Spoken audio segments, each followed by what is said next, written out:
Hello everyone, exam warrior में आप सभी का स्वागत है। दोस्तों, आज के इस वीडियो में हम बिहार पुलिस से संबंधित किरण पब्लिकेशन के सेट नंबर 2 के प्रश्नों को देखने वाले हैं।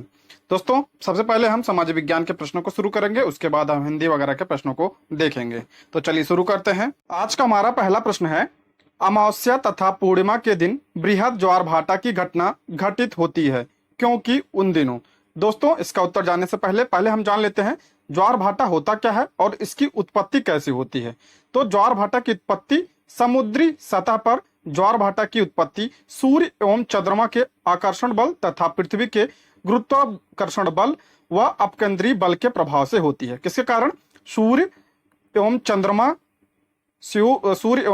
चंद्रमा के आकर्षण बल तथा पृथ्वी के गुरुत्वाकर्षण बल के प्रभाव के कारण ज्वार भाटा की उत्पत्ति होती है। ज्वार क्या होता है? ज्वार जब समुद्र का जल ऊपर जाता है तो उसे ज्वार कहा जाता है, जब नीचे आता है तो उसे भाटा कहा जाता है। ठीक है, ये ज्वार होता है और ये भाटा होता है। ठीक है, अब पूछा है कि बृहद ज्वार भाटा यानी बृहद ज्वार भाटा कब आता है? तो जब सूर्य, पृथ्वी तथा चंद्रमा सरल रेखा में होते हैं, यानी जब सूर्य, पृथ्वी और चंद्रमा एक सीध में होते हैं, यानी एक सरल रेखा में होते हैं, तो बृहद ज्वार भाटा आता है। यह सिजगी के समय होता है। ठीक है, इसे सिजगी भी कहा जाता है। जब ये तीनों एक सीध में होते हैं तो उसे क्या कहा जाता है? सिजगी कहा जाता है। ठीक है, दीर्घ ज्वार भाटा कब आता है? जब तीनों एक सीध में होता है, और ये महीने में 2 बार आता है। कब? अमावस्या तथा पूर्णिमा को आता है। आप इसको ध्यान रखिएगा। और एक और प्रश्न और बनता है, निम्न ज्वार भाटा कब आता है? जब ये तीनों एक सीध में ना हो, यानी समकोण पे हो, यानी जो सूर्य है, यहाँ पे चंद्रमा हो गया, यहाँ पे पृथ्वी हो गई और यहाँ पे चंद्रमा हो गया, यानी ये समकोणीय स्थिति में होते हैं, तब क्या होता है? तब निम्न ज्वार भाटा आता है। ठीक है, निम्न ज्वार भाटा कब आता है? जब समकोण पे होते हैं। और यह कब आता है? यह कृष्ण एवं शुक्ल पक्ष की सप्तमी को आता है। ठीक है, ये जैसे ये बृहद अमावस्या पूर्णिमा को आता है और ये सप्तमी को आता है। ठीक है, अगला प्रश्न है, भारत की प्रथम महिला शासक कौन थी? तो इसका राइट आंसर हो जाएगा ऑप्शन सी, रजिया सुल्तान भारत की प्रथम महिला शासिका थी। इनके कार्यकाल की बात करें तो कार्यकाल कब से कब था? 1236 से लेकर 1240 तक। और ये इल्तुतमिश की बेटी, पूछा जाता किसकी बेटी थी? तो इल्तुतमिश की बेटी थी रजिया सुल्तान। अगला प्रश्न है, किस सिख गुरु ने स्वयं को सच्चा बादशाह कहा था? तो सच्चा बादशाह कौन कहा था अपने आप को? तो इसका राइट आंसर हो जाएगा ऑप्शन बी, गुरु हरगोविंद ने स्वयं को सच्चा बादशाह कहा था। इन्हें सैनिक संत भी कहा जाता है। क्या कहा जाता है? सैनिक संत कहा जाता है। और ये सिख के 6ठे गुरु थे। कौन से नंबर के थे? 6ठे नंबर के ये गुरु थे। तो पहले नंबर के गुरु कौन थे? तो पहले नंबर के गुरु थे गुरु नानक देव। कौन थे? गुरु नानक देव पहले नंबर के थे। जो मैं मोस्ट इंपॉर्टेंट है, मैं उसको रिवीजन करवा दे रहा हूं। दूसरे नंबर पे कौन थे? गुरु अंगद देव। 5वें नंबर पे कौन थे? गुरु अर्जुन देव। 6ठे नंबर पे गुरु हरगोविंद, और 9वें नंबर पे गुरु तेग बहादुर, और 10वें नंबर पे गुरु गोविंद सिंह थे। टोटल कितने थे? 10 गुरु थे। आप इसको ध्यान रखिएगा। अगला प्रश्न है, भारत में किसके शासन काल के अंतर्गत खिलाफत आंदोलन आरंभ हुआ था? तो इसका राइट आंसर हो जाएगा ऑप्शन सी, लॉर्ड चेम्सफोर्ड के काल के अंतर्गत खिलाफत आंदोलन का आरंभ हुआ था। खिलाफत आंदोलन कब चला था? 1919 में यह चला था। कब से कब तक? 1919 से 1922 तक यह चला था। बात करें अगर लॉर्ड चेम्सफोर्ड की, इनके कार्यकाल की, तो 1916 से लेकर 1921 तक ये भारत के वायसराय थे। ठीक है, और इनके समय में मुख्य घटनाएं कौन कौन सी घटी थी? तो आप नोट करिए। होम रूल आंदोलन इन्हीं समय में हुआ था। खिलाफत आंदोलन की शुरुआत इन्हीं समय में हुआ था। असहयोग आंदोलन की शुरुआत भी इन्हीं के समय में हुआ था। प्रांतों में द्वैत शासन जो लागू हुआ था इन्हीं के समय में हुआ था। जालियांवाला बाग हत्याकांड जो 1919 में हुआ था वो भी इन्हीं के समय में हुआ था। चंपारण का जो सत्याग्रह हुआ था वो भी इन्हीं के शासनकाल में हुआ था। आप इसको ध्यान रखिए, मोस्ट इंपॉर्टेंट है ये। अगला प्रश्न है, हैली का धूमकेतु कितनी अवधि में एक बार दिखाई देता है? तो हैली का जो धूमकेतु है ये 75-76 वर्ष में एक बार दिखाई देता है। तो इसका राइट आंसर हो जाएगा ऑप्शन सी। हैली धूमकेतु है क्या? हैली ही एकमात्र लघु अवधि का धूमकेतु है जिसे पृथ्वी से नग्न आंखों से साफ साफ देखा जा सकता है, और ये 75-76 वर्ष में एक बार दिखाई देता है। और इसकी खोज 1705 में एडमंड हैली ने किया था। उन्हीं के नाम पर इसका नाम हैली धूमकेतु रखा गया था। और ये 1986 में दिखा था। अब जो है इसके पहले 1986 में दिखा, आगे जो है 76 वर्ष बाद दिखेगा। अगला प्रश्न है, भारत में नगर पालिका आयुक्त की नियुक्ति कौन करता है? मोस्ट इंपॉर्टेंट प्रश्न है, तो इसका राइट आंसर हो जाएगा ऑप्शन 4, राज्य सरकार करता है नगर पालिका आयुक्त की नियुक्ति। बात करें अगर नगर पालिका का, तो नगर पालिका का वो जो आया था, ये कब किस संविधान संशोधन के तहत आया था? तो 74वें संविधान संशोधन के तहत। आप ध्यान रखिए, 74वें संविधान संशोधन 1992 में नगर पालिका आया था। कब? 74वें संविधान संशोधन। और ग्राम पंचायत कब आया था? तो 73वें संविधान संशोधन में। आप इन दोनों को ध्यान रखिएगा, ठीक है। अगला प्रश्न है, 1961 में मुगलों द्वारा बंगाल में किस स्थान पर ईस्ट इंडिया कंपनी को व्यापार करने और फैक्ट्री बनाने की अनुमति दी गई थी? तो इसका राइट आंसर हो जाएगा ऑप्शन बी, कासिम बाजार। कासिम बाजार उस समय बंगाल का क्षेत्र था, तो वहां अनुमति दी गई थी। बात करें अगर हम किसके काल में, उस समय मुगल बादशाह कौन था? तो शाहजहां, ठीक है। उस समय मुगल बादशाह कौन था? शाहजहां। शाहजहां के कार्यकाल की बात करें तो 1627 से लेकर 1658 तक यह मुगल साम्राज्य का शासक था। अगला प्रश्न है, निम्नलिखित में से वह कौन सा सागर है जो भूबद्ध है, यानी भूमि से घिरा कौन सा सागर है? तो इसका राइट आंसर हो जाएगा ऑप्शन सी, अरल सागर। अरल सागर या कजाकिस्तान और उज्बेकिस्तान। ध्यान रखिए, उत्तर में कजाकिस्तान है और नीचे दक्षिण में उज्बेकिस्तान है। उन्हीं के बीच में इधर कजाकिस्तान और बीच में अरल सागर, यहाँ पे जो है उज्बेकिस्तान है। आप इसको ध्यान रखिए, ऑप्शन 4 इसका राइट आंसर हो जाएगा। अगर बात करें हम लाल सागर, तो लाल सागर कहाँ है? तो अफ्रीका एवं एशिया के बीच। आपने देखा होगा, यहाँ जैसे ये यमन और सऊदी वगैरह हैं, तो उसे इधर यहाँ में शुरुआत होता है, यहाँ बीच में जो बीच में ये है वो इसी को लाल सागर कहा जाता है, हिंद महासागर का हिस्सा है। और तिमोर सागर ये ऑस्ट्रेलिया के पास में है, और उत्तरी सागर ये डेनमार्क, इंग्लैंड, जो डेनमार्क वगैरह के बीच में जो सागर है वो उत्तरी सागर है, ठीक है। तो इसका राइट आंसर हो जाएगा ऑप्शन 4। अगला प्रश्न है, शिव समुद्रम जलप्रपात किस नदी के मार्ग में पाया जाता है? मोस्ट इंपॉर्टेंट प्रश्न है। तो शिव समुद्रम किसके? तो कावेरी नदी, कावेरी नदी, ठीक है। और पूछा जाता है शिव समुद्रम जलप्रपात, तो ये भी कावेरी नदी, और कहाँ पे? कर्नाटक राज्य में स्थित है। आप उसको ध्यान रखिएगा। अगला प्रश्न है, निम्न में किस राज्य में पोलिश शरणार्थी परिवारों के लिए एक स्मारक स्तंभ स्थापित किया गया जिन्होंने द्वितीय विश्व युद्ध के दौरान भारत को अपना घर बना लिया? पोलिश शरणार्थी मतलब जो पोलैंड के शरणार्थी थे, ठीक है।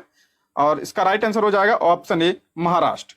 बात करें अगर द्वितीय विश्व युद्ध की, तो इसकी शुरुआत कब हुई थी? 1939 से लेकर ये 1945 तक यह चला था। अगला प्रश्न है, प्राचीनतम अंतरराष्ट्रीय एयरलाइन है, प्राचीनतम अंतरराष्ट्रीय एयरलाइन कौन सा है? तो इसका राइट आंसर हो जाएगा ऑप्शन ए, डच KLM जो है ये प्राचीनतम अंतरराष्ट्रीय एयरलाइन। इसकी स्थापना कब हुई थी? तो इसकी स्थापना हुई थी 1919 में। ध्यान रखिए, कब हुई थी? 1919 में इसकी स्थापना हुई थी, और 1920 में इसने पहली उड़ान भरी थी, और ये नीदरलैंड की थी। अगला प्रश्न है, सुलू राजवंश की स्थापना किसने की थी? तो सुलू राजवंश की स्थापना किसने की थी? तो इसका right answer option B, Narasimha ने सुलू राजवंश की स्थापना की। ये जो सुलू राजवंश है, किसका राजवंश है? तो ये विजयनगर साम्राज्य का है, ठीक है। विजयनगर साम्राज्य का है। विजयनगर साम्राज्य की स्थापना कब हुई थी? 1336 में किसने की थी? हरिहर और बुक्का ने की थी। इसके 4 जो है वंश हैं, कौन कौन से हैं? एक आप रिविजन करिएगा। पहला है संगम वंश है, उसके बाद सालू वंश, उसके बाद तुलु वंश, उसके बाद अरावड़ी वंश। 4 वंश है, आप इसको ध्यान रखिएगा। तो इसका राइट आंसर हो जाएगा नरसिंहा। सुलु वंश के नरसिंहा कब किया था इसकी स्थापना? 1485 में, ठीक है। अगला प्रश्न है, बांदीपुर राष्ट्रीय उद्यान कहाँ स्थित है? मोस्ट इंपॉर्टेंट प्रश्न है। तो इसका राइट आंसर हो जाएगा बांदीपुर, कर्नाटक के मैसूर राज्य में स्थित है, मैसूर में स्थित है, कर्नाटक राज्य में बांदीपुर राष्ट्रीय। बात करें कर्नाटक के और राष्ट्रीय उद्यान कौन कौन से हैं, तो नागरहोल राष्ट्रीय उद्यान, बन्नेरघट्टा राष्ट्रीय उद्यान और कुद्रेमुख। आप इसको ध्यान रखें, कुद्रेमुख कहाँ पे है? ये भी कर्नाटक राज्य में है। अगला है, भारत में राष्ट्रीय मांस तथा पोल्ट्री प्रसंस्करण केंद्र कहाँ स्थित है? तो इसका राइट आंसर हो जाएगा ऑप्शन ए, नई दिल्ली में स्थित है। बात करें अगर मांस का सर्वाधिक उत्पादन किस राज्य में होता है, तो महाराष्ट्र में होता है। और अंडे का सबसे ज्यादा किस राज्य में होता है? तो अंडे का आंध्र प्रदेश में होता है, उसके बाद तमिलनाडु में होता है। अगला प्रश्न है, बिहार के किस जिले में सबसे अधिक नहर सिंचित क्षेत्र है? तो इसका राइट आंसर हो जाएगा ऑप्शन ए, पश्चिमी चंपारण में, ठीक है। अगला प्रश्न है, भारतीय संविधान के किस अनुच्छेद में उपराष्ट्रपति को हटाने की प्रक्रिया दी हुई है? तो इसका राइट आंसर हो जाएगा ऑप्शन ए, आर्टिकल 67 में उपराष्ट्रपति को हटाने की प्रक्रिया दी गई। बेसिकली आर्टिकल 67 में पदावधि की बात की गई है कि अपने कार्यकाल से 5 वर्ष तक जो है उपराष्ट्रपति अपने पद पर रहेगा।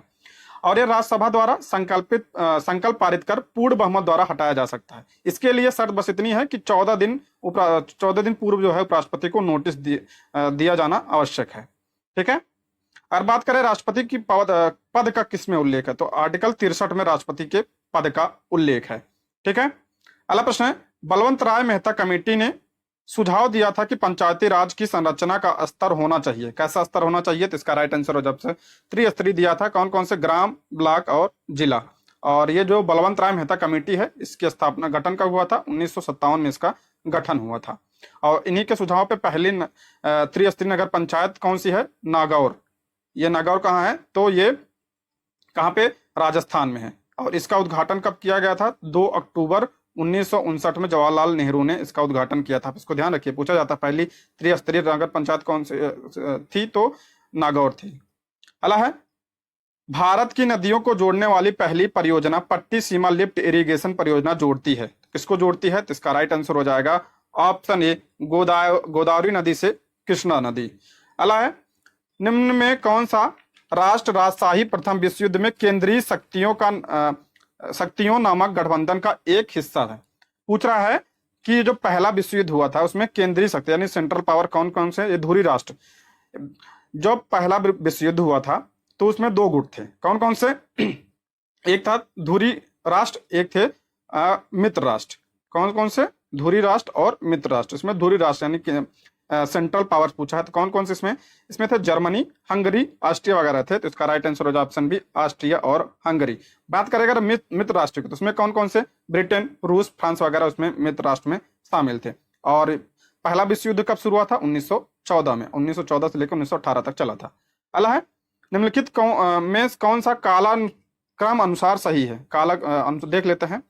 पहला करा, इसका राइट आंसर है ऑप्शन ए, खिलजी वंश, तुगलक वंश, और उसके बाद सैयद, उसके बाद लोधी वंश आया था। अब इसके ये दिल्ली सल्तनत के राजवंश हैं। सबसे पहले देख लेते हैं इसका सही क्रम, हम पूरा पढ़ लेते हैं। गुलाम वंश आता है, उसके बाद कौन सा आता है, पहले देख लेते हैं, गुलाम वंश, उसके बाद खिलजी वंश, ठीक, उसके बाद तुगलक वंश, उसके बाद सैयद वंश, उसके बाद फिर लोधी वंश आता है। और कार्यकाल की बात करें तो 1200-600, इसको आप ध्यान रखिए, पूछा जाता है 1206 से 1290। खिलजी वंश की बात करें तो 1290 से लेकर 1320 तक, 1320 तक। और तुगलक वंश 1320 से लेके ये 1414 तक। और बात करें 1414 से लेकर 1450 तक कौन सा वंश था, सैयद वंश। और 1451 से लेकर 1526 तक ये था हमारा लोधी वंश। ठीक है, आप इसको ध्यान रखिए, क्रम जरूर ध्यान रखिए और सन भी याद करके। और एक प्रश्न और बनता है कि सर्वाधिक शासन किसने किया था दिल्ली सल्तनत में, किस राजवंश ने, तो तुगलक वंश। तुगलक वंश जो है सर्वाधिक शासन किया था, कितने वर्ष, तो लगभग 94 वर्ष। और सबसे कम किसने शासन किया, तो खिलजी वंश ने, कितना, 30 वर्ष ने शासन किया था खिलजी वंश ने। आप इसको ध्यान रखिए, सबसे कम सबसे ज्यादा जरूर पूछता है। अगला प्रश्न है, निम्नलिखित में से कौन सा भारतीय राजा भारत के नेपोलियन के रूप में जाना जाता है, तो किसे कहा जाता है, तो इसका राइट आंसर हो जाएगा ऑप्शन ए, समुद्रगुप्त को भारत का नेपोलियन कहा जाता है। आप इसको ध्यान रखिए। और इसके कार्यकाल की बात करें 350 से 375 ईस्वी तक ये इसका कार्यकाल है। अगला प्रश्न है, भारत के स्वतंत्रता संघर्ष में निम्नलिखित घटनाओं का अवलोकन करें। पहला कह रहा है चौरी चौरा कांड कब हुआ था, तो ये 4 फरवरी 1922 को हुआ था। मार्लो मिंटो सुधार कब आया था, तो 1909 में आया था मार्लो मिंटो सुधार। दांडी मार्च 12 मार्च 1930 को शुरू हुआ था। मांटेंगू चेम्सफोर्ड सुधार, तो ये 1919 में आया था। तो आप इसका राइट आंसर हो जाएगा क्या, ऑप्शन मिला लेते हैं। पहला कह रहा, पहला है पहला कौन सा हुआ था, पहले मार्लो मिंटो सुधार हुआ था, उसके बाद 4, ठीक, उसके बाद 1, उसके बाद ये, तो इसका राइट आंसर हो जाएगा ऑप्शन 2413। अगला प्रश्न है, वह ग्रह जो दक्षिणावर्त घूर्णन करता है, यानी दक्षिणावर्त घूमता मतलब पूरब से पश्चिम, दक्षिणावर्त मतलब होगा पूरब से पश्चिम कौन सा ग्रह घूर्णन करता है, तो इसका राइट आंसर हो जाएगा शुक्र ग्रह। बाकी ग्रह जो करते हैं वो वामावर्त करते हैं, वामावर्त, जैसे पृथ्वी कैसे करती है, तो पृथ्वी पश्चिम से पूर्व गति करती है, ठीक है। और लेकिन शुक्र है ऐसी ग्रह है जो ये दक्षिणावर्त यानी पूरब से पश्चिम जो है गति करता है, घूर्णन करता है। और शुक्र की बात करें सबसे चमकीला ग्रह है और पृथ्वी का जुड़वा बहन भी कहा जाता है। भोर का तारा और शाम का तारा भी इसे कहा जाता है, इसको ध्यान रखिएगा। अगला प्रश्न है, निम्नलिखित में से कौन सा कथन सही है, सही नहीं है, ध्यान नहीं जरूर पढ़ा करिए आप। भारत का सबसे बड़ा बौद्ध मठ असम में, असम में नहीं है, भारत का सबसे बड़ा बौद्ध मठ जो है ये तवांग मठ है। तो कौन सा है? तवांग मठ। और ये किस राज्य में है? तो ये अरुणाचल प्रदेश में है। ठीक है, अरुणाचल प्रदेश में यह तवांग मठ है, आप इसको ध्यान रखिएगा। तो पहला ही गलत हो जाएगा और यही इसका राइट आंसर हो जाएगा, बाकी और सही है। नदी द्वीप माजुली, ये ब्रह्मपुत्र नदी पर असम में है स्थित है, मोस्ट इंपॉर्टेंट, इसको ध्यान रखिएगा आप। अगला प्रश्न है, भारत की निम्नलिखित तेल रिफाइनरियों को पश्चिम से पूर्व की तरफ लगाएं। पश्चिम से पूर्व पूछा, यानी इधर से इधर पूछा, पश्चिम से पूर्व। पश्चिम में कोयली, कोयली कहाँ पे है? गुजरात राज्य में स्थित है। और मथुरा कहाँ है? तो यूपी में है। और हल्दिया कहाँ? वेस्ट बंगाल में है। और बोंगई गांव कहाँ है? तो ये असम राज्य में है। ठीक है, आप देख लीजिए, असम में सबसे इधर होगा, पूर्व में होगा। तो पहला होगा इधर गुजरात, गुजरात पहले स्थान पे आएगा, उसके बाद तीसरा आएगा, उसके बाद फिर चौथा आएगा, उसके बाद फिर दूसरा आएगा। इसका राइट आंसर हो जाएगा ऑप्शन 2। अला है, मांटेंगी चेम्सफोर्ड किसका आधार तैयार किया? यानी मांटेंगी चेम्सफोर्ड रिपोर्ट जो है 1919 को थी, किसका आधार तैयार किया था इसने? तो इसने किया था भारत शासन अधिनियम 1919, यानी the government of India act 1919। और इसी एक्ट के तहत प्रांतों में द्वैध शासन भी लागू हुआ था, आप इसको ध्यान रखिए। पूछा जाता है प्रांतों में द्वैध शासन, तो 1919 के भारत शासन अधिनियम से। निम्नलिखित 4 वेदों में कौन सा वेद तैत्तिरीय एवं वाजसनेयी में विभक्त है? तो इसका राइट आंसर हो जाएगा ऑप्शन 2, यजुर्वेद में विभक्त है। ध्यान रखिए, यजुर्वेद 5 शाखाओं में विभक्त है। आप नोट करिएगा, आपने नहीं सुना होगा तो आप नोट कर लीजिएगा। काठक, कपिस्थल और मैत्रेयी, तैत्तिरीय और वाजसनेयी, ये 5 हैं, इस शाखाओं में बटे हुए हैं।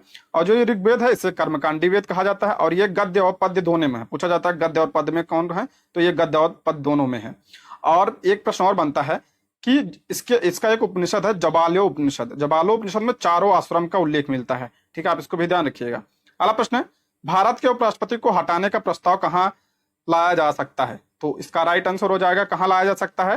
तो केवल राज्यसभा में, क्योंकि ये राज्यसभा का सभापति होता है। तो इसका राइट आंसर हो जाएगा ऑप्शन 4, केवल राज्यसभा में। बस शर्त क्या है कि 14 दिन पहले जो है नोटिस दिया जाना आवश्यक है। ठीक है दोस्तों, यदि आप हमारे चैनल पर नए हैं तो प्लीज चैनल को सब्सक्राइब करें। यदि आपको वीडियो पसंद आती है लाइक, शेयर और कमेंट भी करें। अगर आपको वीडियो में कुछ अच्छा लगा या कुछ कमी हो तो आप कमेंट में जरूर बताइएगा। और ज्ञान, इसके अलावा हमने ज्ञान बिंदु और खान सर की जो बुक आई है और एसके सर की जो 4100 प्रश्नों की बुक आई है उसका भी हमने प्रैक्टिस सेट शुरू किया है। अगर आपने वो नहीं देखा तो प्लीज चैनल पर जाके देख सकते हैं। अगला प्रश्न है, निम्नलिखित में से कौन पनामा के सीमा से नहीं सटा हुआ? पनामा जो है ये उत्तरी अमेरिका का देश है, तो इसकी सीमा से कौन नहीं सटा हुआ है? तो इसका राइट आंसर हो जाएगा ऑप्शन 4, वेनेजुएला। वेनेजुएला दक्षिण अमेरिका का देश है।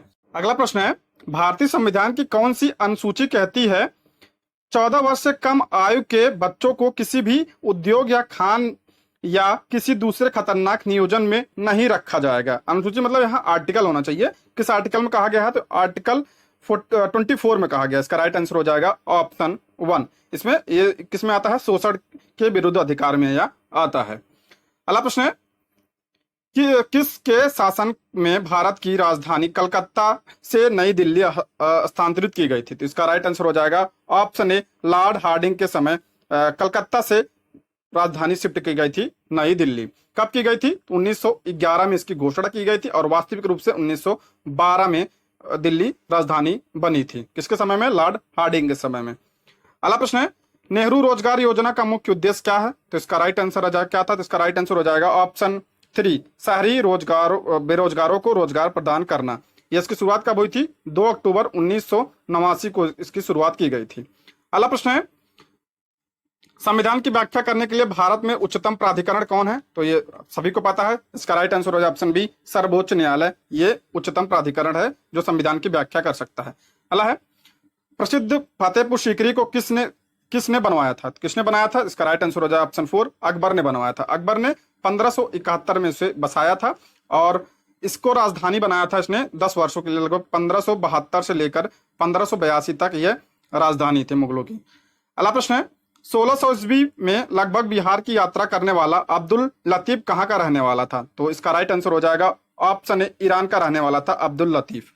अगला प्रश्न है, बिहार शरीफ का नगर मध्यकाल में किसके लिए महत्वपूर्ण था? तो किसके लिए महत्वपूर्ण था? तो इसका राइट आंसर हो जाएगा ऑप्शन 3, प्रांतीय प्रशासन के केंद्र के रूप में यह महत्वपूर्ण था। अगला प्रश्न है, बिहार राज्य के प्राचीन व नवीन नगरों के युग में कौन सा युग सत्य है, असत्य पूछा है सर, गलत पूछा है। तो वज्रासन बोधगया सही है, उदनपुरी बिहार शरीफ सही है, पाटलिपुत्र पटना सही है, वैशाली भागलपुर नहीं होगा। तो इसका राइट आंसर हो जाएगा ऑप्शन 4। अगला प्रश्न है, बिहार राज्य में कहाँ विक्रमशिला गंगा डॉल्फिन अभ्यारण्य स्थित है? तो इसका राइट आंसर हो जाएगा ऑप्शन बी, भागलपुर में विक्रमशिला गंगा डॉल्फिन अभ्यारण्य स्थित है। बात करें अगर पहला राष्ट्रीय डॉल्फिन अनुसंधान कहाँ है, तो पटना में है। ये एग्जाम में पूछा जाता है, ध्यान रखिए, बहुत इंपॉर्टेंट है ये, पटना में। और डॉल्फिन दिवस कब मनाया जाता है? 5 अक्टूबर को डॉल्फिन दिवस मनाया जाता है। अगला प्रश्न है, बिहार के संस्थानों और उसके स्थापना वर्ष को सही सुमेलित करें। देख लेते हैं। पहला है Arabic and Persian research institute Patna, इसकी स्थापना कब हुई थी? 1955-56 में इसकी स्थापना हुई थी। और वैशाली संघ की स्थापना कब हुई थी? 1945 में इसकी स्थापना हुई थी। और प्राकृत एवं जैन शास्त्र शोध संस्थान की स्थापना जो वैशाली में है, तो इसकी स्थापना कब हुई थी? तो इसकी स्थापना 1955 में हुई थी। और मैथिली साहित्य परिषद की स्थापना कब हुई थी? 1939 में हुई थी। और कला भवन पूर्णिमा की स्थापना कब हुई थी? जो पूर्णिया में है, तो इसका राइट आंसर हो जाएगा 1955 में इसकी स्थापना हुई थी। आप इस हिसाब से मिला लीजिए, इसका राइट आंसर हो जाएगा ऑप्शन 4। अब समान ज्ञान के प्रश्नों को देखते हैं। पहला क्या रहा है, निम्नलिखित में से कौन सी ब्रिटिश भारत में नील की खेती से संबंधित एक प्रणाली है? तो इसका राइट आंसर ऑप्शन बी, निज जो है नील खेती किससे संबंधित था। अगला प्रश्न है, किसी देश का संविधान कई उद्देश्यों की पूर्ति करता है, निम्नलिखित में से कौन सा विकल्प उनमें से एक नहीं हो सकता है? तो इसका राइट आंसर हो जाएगा, कौन सा विकल्प नहीं हो सकता? तो इसका राइट आंसर हो जाएगा ऑप्शन 3। इनमें यह शामिल है कि देश को सरकार के अधिच्छी स्वरूप को बरकरार रखना, ये गलत हो जाएगा। ठीक है, इसमें यह शामिल नहीं होता है संविधान में। अगला प्रश्न है, मुगल बादशाह अकबर की मृत्यु निम्नलिखित में से किस वर्ष हुई थी? तो मुगल बादशाह की मृत्यु कब हुई थी? 1605 में हुई थी। अकबर की मृत्यु कब हुई थी? 1605 में अकबर की मृत्यु हुई थी, 27 अक्टूबर 1605 को। अगला प्रश्न है, निम्नलिखित में से किस राज्य में नाहरगढ़ किला स्थित है? नाहरगढ़ किला कहाँ है? तो राजस्थान राज्य में स्थित है। और इसका निर्माण किसने करवाया था? सवाई राजा जयसिंह ने इसका निर्माण 1734 ईस्वी में कराया था। अगला प्रश्न है, जनसंख्या के आकार, क्षेत्रीय वितरण और उसकी संरचना तथा जन्म, मृत्यु, प्रवास और उम्र बढ़ने के कारण समय के साथ जनसंख्या कैसे बदलती है? इस अध्ययन को क्या कहा जाता है? डेमोग्राफी कहा जाता है। बात करें अगर केलोलॉजी किसे कहा जाता है? मानव सौंदर्य के अध्ययन को केलोलॉजी कहा जाता है। फाइकोलॉजी शैवालों का अध्ययन, और पोमोलॉजी फलों का अध्ययन पोमोलॉजी कहलाता है। अगला प्रश्न है, सिंधु घाटी सभ्यता के घरों में कमरे आमतौर पर एक डैश के आसपास बने होते, तो आंगन के पास में बने होते थे कमरे। अगला प्रश्न है, ढाका में अखिल भारतीय मुस्लिम लीग का गठन किया गया था, इसके बारे में निम्नलिखित कौन सा कथन सही नहीं है? ध्यान रखिए, सही नहीं पूछा है। पहला कह रहा है, यह मुसलमानों के लिए अलग निर्वाचक मंडल चाहता, सही है। लीग ने बंगाल विभाजन का समर्थन नहीं किया था, तो गलत है, समर्थन किया था, यही इसका राइट आंसर हो जाएगा। और लीग का गठन 1906 में हुआ था, इसका गठन मुस्लिम जमींदारों और नवाबों के एक समूह द्वारा किया गया था, तो ये भी सही हो जाएगा। अगला प्रश्न है, महावेली गंगा देश की सबसे लंबी नदी है, किस देश की सबसे लंबी नदी है? तो इसका राइट आंसर हो जाएगा ऑप्शन 3, श्रीलंका की सबसे लंबी नदी है महावेली नदी। इसकी लंबाई 335 किलोमीटर है, 335 किलोमीटर इसकी लंबाई है। बात करेगा भारत की सबसे लंबी नदी कौन सी है? तो गंगा है। अब विश्व की सबसे लंबी नदी कौन सी है? नील नदी है। अब पूछा जाए विश्व की सबसे बड़ी और लंबी बड़ी में अंतर है, तो बड़ी नदी कौन सी है? तो अमेजन नदी सबसे बड़ी नदी हो जाएगी। अगला प्रश्न है, निर्गम मूल्य क्या है? निर्गम मूल्य क्या है? इसका राइट आंसर हो जाएगा यह ऑप्शन बी, इसका राइट आंसर हो जाएगा यह बाजार मूल्य से कम मूल्य, बाजार मूल्य से कम मूल्य को निर्गम मूल्य कहा जाता है। अगला प्रश्न है, ग्रेट इंडियन डेजर्ट के बारे में निम्नलिखित में से कौन सा कथन गलत है? ध्यान रखिए, गलत पूछा है। तो कह रहा है यह भारत का सबसे बड़ा मरुस्थल है, तो सही है। कांटेदार झाड़ियों के साथ वनस्पति आवरण कम है, ये भी सही है। इसे थार मरुस्थल कहा जाता है, ये भी सही है, थार मरुस्थल के नाम से जाना जाता है। अब पद्मा इस क्षेत्र की प्रमुख नदी है, तो गलत है, पद्मा नहीं है, लूनी इस क्षेत्र की प्रमुख नदी है। आप इसको ध्यान रखिएगा। आगे हम विज्ञान के प्रश्नों को देखते हैं। प्रश्न है, एक चुंबक को एक कुंडली कॉइल की ओर से, फर्स्ट है तेजी से, दूसरा है धीरे धीरे से ले जाया जाता है, तो प्रेरित विद्युत वाहक बल क्या होगा? तो इसका राइट आंसर ऑप्शन ए, स्थिति 1 में अधिक होगा, यानी प्रेरित विद्युत वाहक बल स्थिति 1 में अधिक होगा। ऑप्शन ए इसका राइट आंसर हो जाएगा। पहला अगला है, कितने समय में प्रकाश 2 मिलीमीटर मोटाई के कांच के समतल को पार कर सकता है यदि कांच का वर्तनांक 3/2 हो? यानी कह रहा है कि कोई कांच है जिसकी जो है मोटाई जो है 2 mm है, यानी ये मोटाई 2 mm है, तो वो कितने समय में पार कर सकता है? आप इसको कौन सा फार्मूला लगाएंगे? इसको लगाएंगे N = C/Cm, यानी प्रकाश की चाल बटे माध्यम में प्रकाश की चाल। तो इसको निकाल लेंगे, पहले हम माध्यम में प्रकाश की चाल निकाल लेंगे। तो ये प्रकाश की चाल कितनी होती है? 3 गुणे 10 की घात 8 होती है। और ये n कितना हो जाएगा? 3 दिया है, ये 2 चला जाएगा ऊपर। तो आ जाए माध्यम में प्रकाश की चाल क्या आ जाएगी? तो 2 गुणे 10 की घात 8 आ जाएगा माध्यम में प्रकाश की चाल। अब हम d बराबर निकालेंगे। d बराबर क्या होता है? स्पीड इंटू टाइम, यानी चाल गुणे समय। तो d कितना दिया है? 2 दिया है, यानी मोटाई दिया है, दूरी दिया है। तो इसको हम कन्वर्ट कर लेंगे, 10 घात -3 हो जाएगा, गुणे 2 घात 10 की घात 8 और इंटू टी। अब टी निकालना है तो इसको हम आ जाएगा 10 की घात -11। ठीक है, 2 से 2 कट जाएगा और 10 घात -11 आ जाएगा। तो इसका राइट आंसर क्या हो जाएगा? ऑप्शन 2। अगला प्रश्न है, नीचे दिए गए वी टी ग्राफ से यह निष्कर्ष निकलता है, यानी वेग और टाइम का ग्राफ दिया है, तो इससे क्या निकलता है? तो इसका राइट आंसर हो जाएगा, यही समान सीधा होता है तो क्या होता है? एक समान गति में होता है। अगर ग्राफ ऐसा होता है तो एक समान गति में है। अगला प्रश्न है, उस वस्तु की मात्रा क्या है जिसका भार 49 न्यूटन है? तो भार किसका पूछा है? मात्रा पूछा है। अगर भार 49 न्यूटन हो तो भार बराबर क्या होता है? mg होता है। w बराबर क्या होता है? mg होता है। तो w कितना दिया है? 49 न्यूटन दिया है, और m निकालना है हमें, और g कितना होता है? 9.8 होता है। g का मान कितना होता है? 9.8 होता है g का मान। अब निकाल लेंगे तो 5 आ जाएगा। तो इसका राइट आंसर हो जाएगा ऑप्शन 4। अगला प्रश्न है, जब लोहा एवं गंधक को एक साथ गर्म किया जाता है तो प्राप्त उत्पाद क्या होता है? तो इसका राइट आंसर हो जाएगा ऑप्शन 2, FeS, यानी आयरन सल्फाइड प्राप्त होता है। अगला प्रश्न है, निम्न में कौन 360 ग्राम जल शुद्धता दर्शाता है? तो कौन दर्शाता है? तो इसका राइट आंसर हो जाएगा जल का 20 मोल और जल के 1.2044 इंटू 10^25 अणु। तो इसका राइट आंसर हो जाएगा 2 और 4। ठीक है, किसमें दिया है 2 और 4? तो ऑप्शन 4 में दिया है। ऑप्शन 4 इसका राइट आंसर हो जाएगा। ठीक है, अब आगे देखते हैं। अगला प्रश्न है 0.2 मोल हाइड्रोक्लोरिक अम्ल को 2 लीटर घोल में मिलाया जाता है तो परिणामी पीएच क्या होगा? तो इसका राइट आंसर हो जाएगा ऑप्शन 2, पीएच होगा 2। ठीक है, यानी अम्लीय होगा। अगर पीएच 7 होता है तो उदासीन होता है, 7 से कम होता है अम्लीय, और 7 से ज्यादा होता है क्षारीय होता है। जल कितना? शुद्ध जल तो 7 होता है शुद्ध जल का पीएच मान। अगला है, अमोनिया यूरिया में बदलती है, कौन बदलता है अमोनिया को यूरिया में? तो इसका राइट आंसर होगा यकृत बदलता है अमोनिया को यूरिया में। बात करें अगर यकृत की, तो ये सबसे बड़ी ग्रंथि है। ठीक है, मानव शरीर सबसे बड़ा ग्रंथ पूछा जाए तो यकृत है। अगला प्रश्न है, जब जर्मेनियम जाली में आर्सेनिक परमाणु डाले जाते हैं तो वह क्या बन जाता है? तो क्या बन जाता है? तो इसका राइट आंसर हो जाता है 4, बाय सेमीकंडक्टर बन जाता है। अगला प्रश्न है, उच्च ऑक्टेन ईंधन के उत्पादन में प्रेरक के रूप में निम्नलिखित में से किसका प्रयोग किया जाता है? तो इसका राइट आंसर हो जाएगा ऑप्शन 2, H2SO4 सल्फ्यूरिक एसिड का प्रयोग किया जाता है। अगला है, स्वपोषित थैलोफाइटा वाले क्लोरोफिल को क्या कहते हैं? तो इसका राइट आंसर हो जाएगा ऑप्शन ए, शैवाल कहते हैं।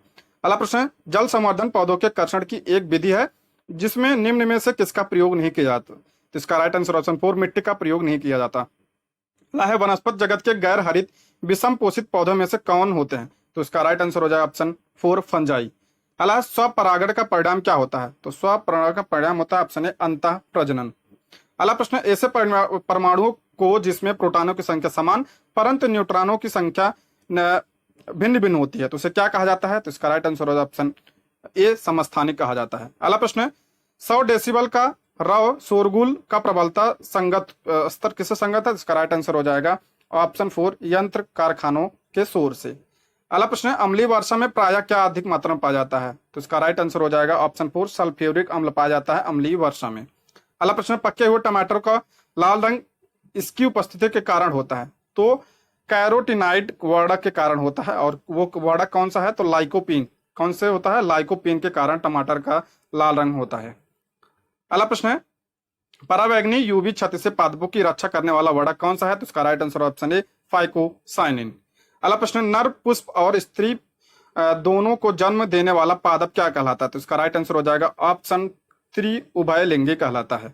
ऑप्शन 3 इसका राइट आंसर हो जाएगा। अब आ गए हम हिंदी के प्रश्नों को देखते हैं। प्रश्न है, आचार शब्द में अति उपसर्ग जोड़ने पर नया शब्द क्या बनेगा? तो इसका राइट आंसर हो 4, अत्याचार बनेगा। अति क्या बनेगा? अति प्लस आचार, अति प्लस आचार जोड़ने पर क्या बनेगा? अत्याचार बनेगा। एक प्रश्न और बनता है, किसमें कौन सी संधि है? तो यण संधि, आप इसको भी ध्यान रखिएगा, संधि भी पूछा जा सकता है, तो यण संधि। अगला है, आवट प्रत्यय में कौन सा शब्द नहीं बना है? तो आवट प्रत्यय से प्रत्यय कहाँ लगता है? पीछे लगता है। उपसर्ग कहाँ लगता है? आगे लगता है। तो आवट कौन सा नहीं बना है, तो चिकनाहट। चिकनाहट किससे बना है, तो आहट प्रत्यय है इसमें, ठीक है। अगला प्रश्न है, कलेजा फटना मुहावरे का सही अर्थ है, तो क्या है, तो इसका राइट आंसर है ऑप्शन 3, आसानी, दुख होना। अगला प्रश्न है, किस क्रमांक का वाक्य शुद्ध है, यानी शुद्ध वाक्य पूछा है, तो हत्यारे को मृत्युदंड की सजा मिली, ये गलत हो जाएगा क्योंकि मृत्युदंड और सजा जो है समानार्थी शब्द हैं, तो ये गलत हो जाएगा। घर में केवल एकमात्र दरवाजा है, केवल एकमात्र, यहाँ केवल आया है तो एक मात्रा चाहे केवल आए। और बेटी पराये घर का धन होता, होता नहीं होती होगा, तो ये भी गलत हो जाएगा। और निराशा की बदली छाई, तो इसका राइट आंसर हो जाएगा ऑप्शन 4। अगला प्रश्न है, किस क्रमांक का शब्द प्रस्तर का पर्यायवाची नहीं है, प्रस्तर मतलब पत्थर, किसका पर्यायवाची नहीं है, तो उत्पल जो है पत्थर का पर्यायवाची नहीं है, तो ये कमल का पर्यायवाची है, ठीक है, कमल का पर्यायवाची ये है उत्पल। अगला है, निम्न अंग्रेजी वाक्य का हिंदी में अनुवाद करें, करा don't be late, it can rain any time, तो इसका राइट आंसर हो जाएगा ऑप्शन ए, देर मत करो कभी भी बारिश आ सकती है, ऑप्शन ए इसका राइट आंसर हो जाएगा। अगला प्रश्न है, निजवाचक सर्वनाम का उदाहरण है, निजवाचक सर्वनाम का उदाहरण कौन सा है, जिसमें स्वयं का बोध होता है उसे निजवाचक सर्वनाम कहते हैं, उसमें इसका राइट आंसर हो जाएगा ऑप्शन 2, हमें अपना काम स्वयं करना चाहिए, इसमें निजवाचक सर्वनाम है।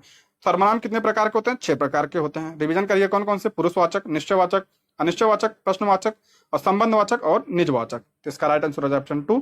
हम किसी का कुछ नहीं बिगाड़ सकते, हम जो है ये पुरुषवाचक सर्वनाम होता है, जैसा करोगे वैसा भरोगे, ये जैसा करो ये संबंधवाचक होता है, और तुम्हारा ये भी क्या हो जाएगा, पुरुषवाचक हो जाएगा।